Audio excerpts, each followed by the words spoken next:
Hello everyone, welcome to Bella's Crocheted Gifts. I'm Bella, welcome. So today I have a bunch of finished objects that I'd like to share with you today. Let's start with this one. It is the Silent Night Cowl by Heather the Crochet Witch, and it is gorgeous. It's an extended cowl that you can put up over your head, or you can wear it down, and it's just gorgeous. This one was made with Lion Brand Shawl in a Ball in the colorway Wind Chimes. And this is one of the yarns that I have had for years, but I never knew what to make with it. And when she made hers out of Shawl in the Ball, I was like, perfect, it's gorgeous. And what's nice about this is it is a 3-weight yarn, but it is light enough that with it being stacked, it'll make it actually warm. Like I wore it out the other day when it was chilly, and it kept my neck nice and warm. So it's really gorgeous pattern that she has designed. And I don't know if you can see the sparkle. Yeah, you can see the sparkles. It's really just a gorgeous yarn, and this pattern shows it off beautifully. So that's my first make. And then I have a knitted project that I finished. Actually, 2.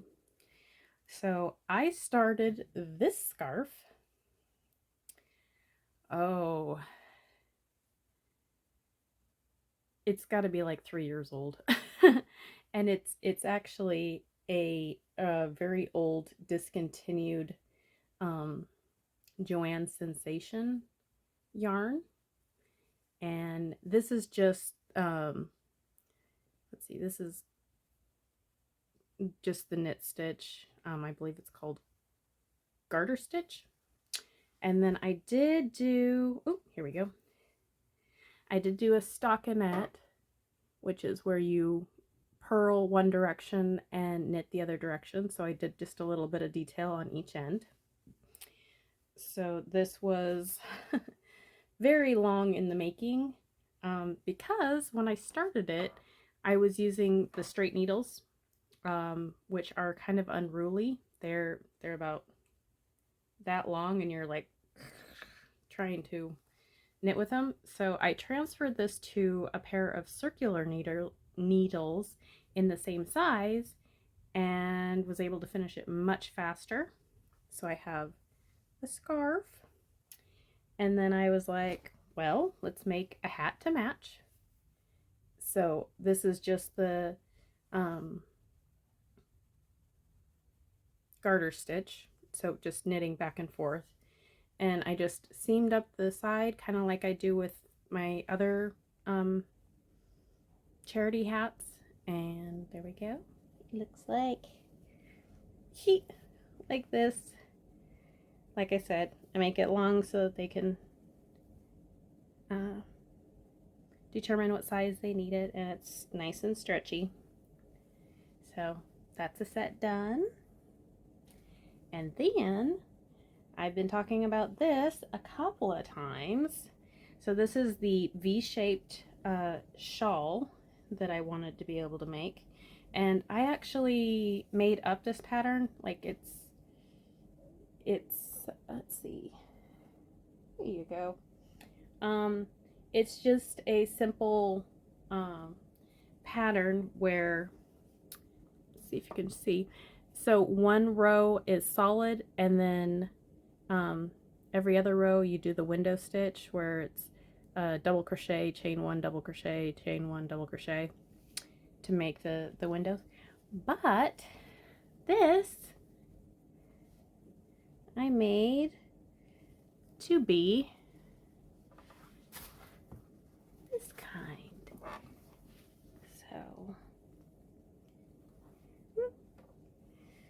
So there we go.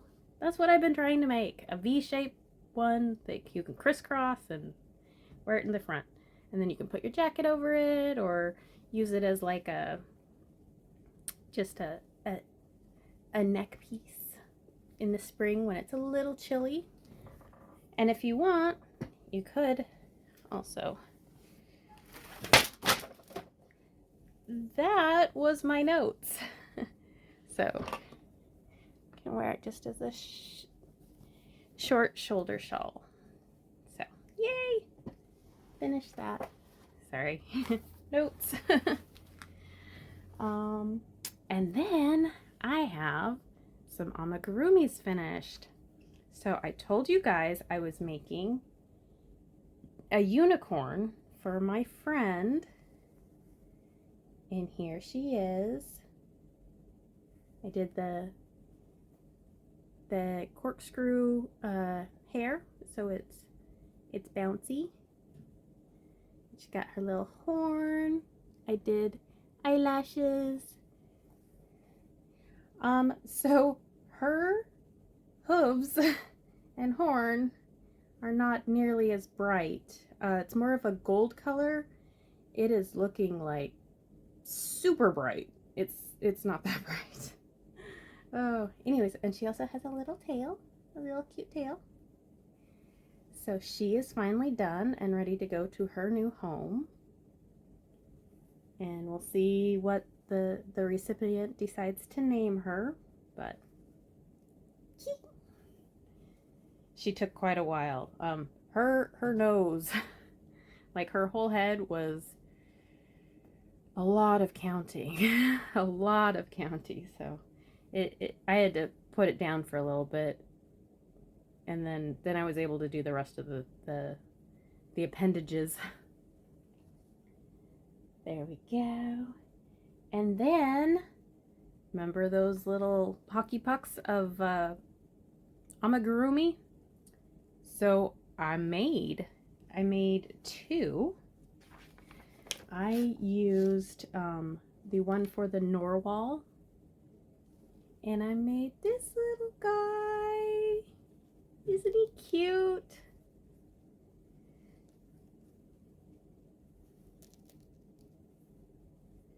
So he will be going to a friend of mine who loves narwhals. And this pattern was designed by, I am going to butcher her name, Olga Roskoshnaya. I found it on, I think through Pinterest, but the Narwhal pattern that came with this, I wasn't really a fan of. It wasn't this shape. It looked more like, it almost looked like it had a seal body, and I'm like, no, I want this kind of Narwhal. And I did have to supply my own gold, and this is cross stitch thread for the eyes and the mouth. So that was done, and this was all using the everything else was using the little hockey puck. So I made that one, and then out of the same yarn I made a sea turtle. Wow, that is very bright. It is not that bright. So it's the blue and the green. So a little sea turtle.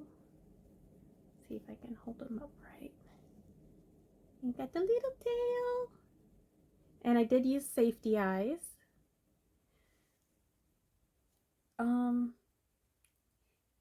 It is not that bright, I promise. It is like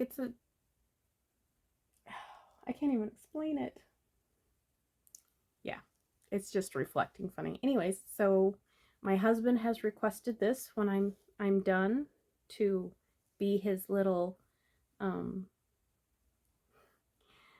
like mascot for his office. So yay, cute. Anyways, this pattern was Tiny Striped Turtle by Kristie M.N. All right. And so to show you the yarn that I used for the narwhal and the turtle, I was so surprised how much yarn I had left over. So this is how much gray I had after making the narwhal. And then this is how much white. And this was a Christmas gift from my sister. She got me these, they're basically yarn holders, kind of like a bobbin, like you would put your crochet thread or your cross stitch thread on the little plastic cards. This is essentially that for like if you're doing a grafgan or if you're doing quick color changes and you don't want to get your yarn tangled. You can use these to be able to weave back and forth and do quick changes between colors if you're like you know, making a, like say a cartoon character in a grafgan and you have to, you know, change colors really fast.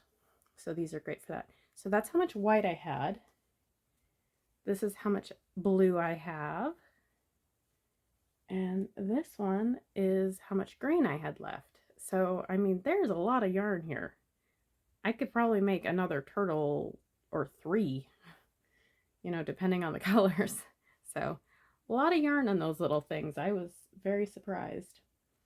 One thing I did use pretty much the gauge for this one, which made the stitches really, really small. That kind of hurt my hand to use such a small needle. It got caught up on the, like as I was trying to pull my stitches, and so I used a larger hook, and this was so much easier on my hands because it flowed through the yarn better. And so I think I'm gonna use a bigger hook when making these amigurumis, just because I don't have to cause myself any more pain. I'm there. So let's see, I think that was everything I wanted to share that I have finished. I am working on another blanket for my charity project. I believe this one is going to be fairly similar, I think, to the blanket I made for that last, excuse me, the wedding gift. I decided I want to do that style again so that it'll make a diamond in the middle. I'm probably not going to do as many color changes, but I am going to do like kind of a solid block in the middle and then do color changes out to make the diamond and then go back to the variegated, so a multicolor mixed together for the outside. But I think it's going to be pretty nice. They did want like one large blanket, and then I was planning on doing 3 like twin size blankets, so skinnier and long. And then they also wanted some of those kind of couch throw size. So I haven't started on any of those, but I have yarns planned for it. So kind of excited to see how those go. And I'm definitely going to try some different patterns that I haven't done before, just to give some variety for me. And you know, it's always fun to try new things. So yay! Other than that, I don't have anything specifically planned. I did use two yarns that, oh, where did the other one go? That I had been wanting to use and wanting to try. This one, like I said, I've had for years. I still have a skein left, and I was like, maybe I should go with a shawl to go with it, or I don't know. But this one I've been wanting to use for a long time. And then this one, I believe I told you before, is I think it's a Lion Brand yarn as well. It is a hand dyed, and so each skein is just a little bit different. It's not like machined, so kind of a neat thing. I don't really have many hand dyed yarns because usually most people dye wool or wool mix. So like I said last time, unfortunately I am allergic to wool and animal fibers, and so I am not able to use those, which is really sad because there's a lot of beautiful yarns that are wool. But I mean, you gotta go with what you can do. Anyways, other than that, I hope that you guys have a wonderful week, weekend, evening, morning, night, whenever it is. I hope you're having a wonderful one. Bye!